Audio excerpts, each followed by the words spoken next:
Good morning, Valerie Milano, the senior editor of the Hollywood Times and also with Aspiring magazine. And I'm so glad to have our guest here today, Melissa Rouselle. Melissa, thank you so much for joining, the Hollywood Times and Aspiring magazine. I know that you oversee one of the most iconic athletic events in the world, the Boston Marathon, and we are excited to give our audience a closer look at your incredible work. So thank you for joining us.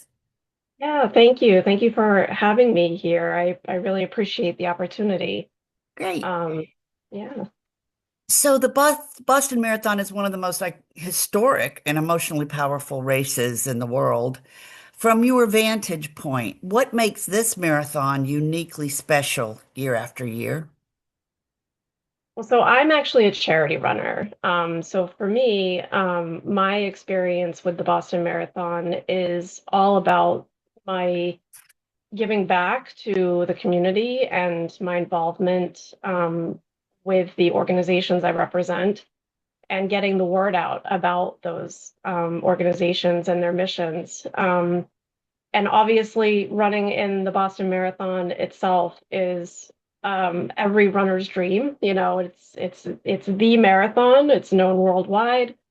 It's got a lot of history, and it's just an amazing experience. And I think as a charity runner, it just adds to the meaning of that day when you cross the finish line.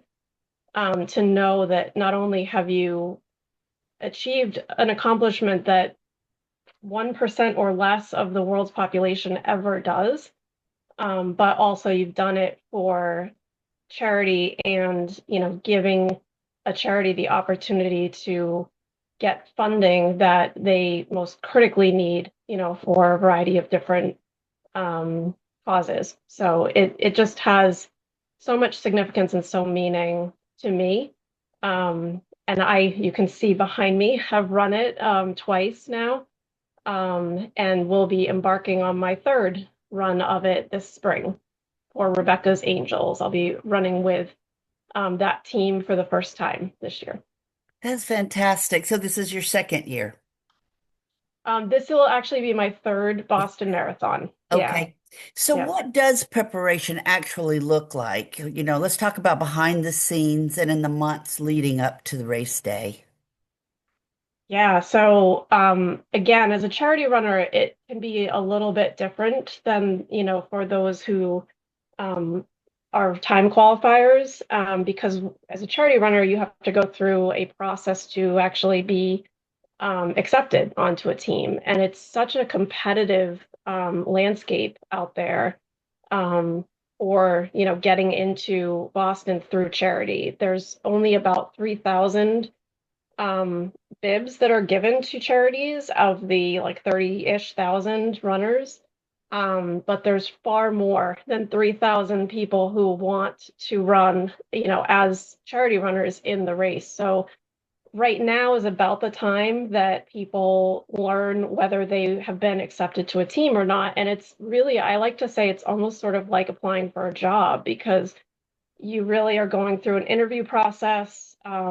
You have to sort of really think through your plan and lay that out to the charity that you're applying for, so that they know that you're ready for this challenge, both from a training perspective and from a fundraising perspective. So it's a very selective process. And so I was accepted this year to Rebecca's Angels Foundation team, which is fantastic. They are an organization that was founded by Rebecca Gregory, who is one of the 2013 Boston Marathon bombing survivors. And so she actually had her son with her when one of the bombs went off about 3 feet away from her. And her legs actually, in some ways, protected her son from a lot of physical harm, although she endured physical harm. But they both came out of the experience with a lot of trauma and mental health, concerns. And so that led Rebecca to starting this organization. And it provides access to mental health resources and therapy for children especially, but children and families who have experienced trauma. And I myself am an advocate for all things mental health because I myself suffer from depression, anxiety, and panic disorder. And so over the last several years, I've become sort of a vocal advocate for mental health causes. And I ran actually Boston in 2022 for the American Foundation for Suicide Prevention, which I had become quite involved with over the last few years. So it's a cause that has a lot of meaning to me. As I said before, it's like, crossing that finish line is so much more than just a race. It's symbolic of, so many things that you accomplish as a human being and sort of the journey that you take, in your life as well. So, So yeah. Melissa, that's so fantastic what you do for these charities. Congratulations. Thank you. So for other aspiring, for people that are aspiring to run and dreaming of Boston, and where do you live, by the way? I live in Haverhill, Massachusetts, which is about a half hour to 45 minutes north of Boston. So you So, are yeah. in the area.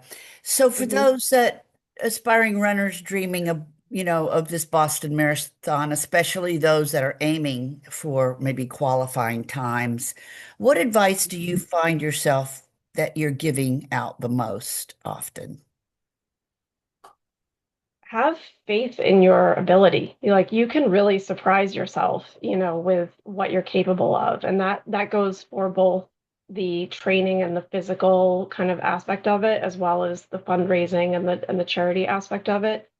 A marathon is not easy, There's a reason that, not that many people actually, take this challenge on. It is the saying, it's not a sprint, it's a marathon, or whatever that saying is. It's that way for a reason because um, there's so much work that goes into being ready for that kind of endurance event and that distance. And it's mind, it's body, it's spirit, like all of it combined. So I think, if you are, whether you're a charity runner or a time qualifier, it's getting in the right mindset that you can do this. Like I only started running, I'll be 50 in January. I'll be celebrating my 50th birthday. And that this experience is actually one of the ways I'm going to be kind of marking that milestone for myself next year. But I started running 10 years ago when I turned 40, and I started off with the goal of running a 5K, and I was just so thrilled that I finished a 5K.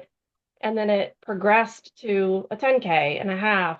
And then I signed up for my first Boston Marathon in 2019. So you can do it. Age is not a factor. You might have even some physical, disabilities, but you'd be amazed at how many people are out there with, prosthetic legs or, with um, hand wheel cart things. I'm probably getting the terminology wrong there, um, my point is it does not matter. Like you can do it. You can if you put your mind to anything, you can do it. So I think that applies to no matter, how you're getting into the race. That would be my advice is just have faith in yourself.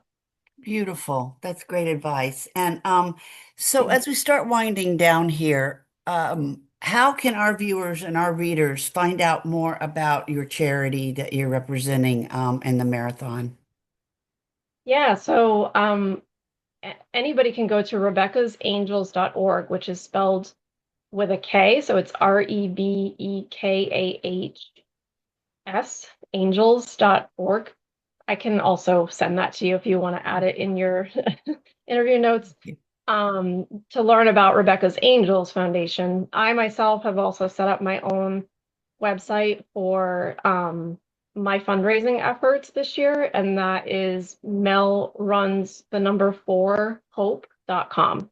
And on that site, you can learn about why I'm running a little bit more, as well as find a link to donate. I'm trying to raise $15,000 for this organization this year. And I'm off to a great start. I just started 4 days ago and I'm already almost at 30%. So Good for you. yeah, I'm pretty proud of that. But could absolutely use the extra help. But yeah, and then I also actually founded a charity runner Facebook group as well called Boston Charity Runners. And we now have, I think, about 4,500 members, if I have that number correct. So it's another way to, if you're interested in just learning what it's like to be a charity runner, and if you have an interest in running as a charity runner in the Boston Marathon, I definitely welcome people to join. So Beautiful. Thank you for that. Yes. We're the Hollywood Times dot today and aspiringmagazine.com. Our YouTube channel is the Hollywood Times Official. And I just really am so happy to meet you virtually and wish you yeah, the best of luck in this great way to be able to run this marathon and support a beautiful charity. So good luck. Keep up the great thank work. you. I really appreciate it. Thank you so much. Okay, thanks. Have a great rest of your day. Bye bye. You too.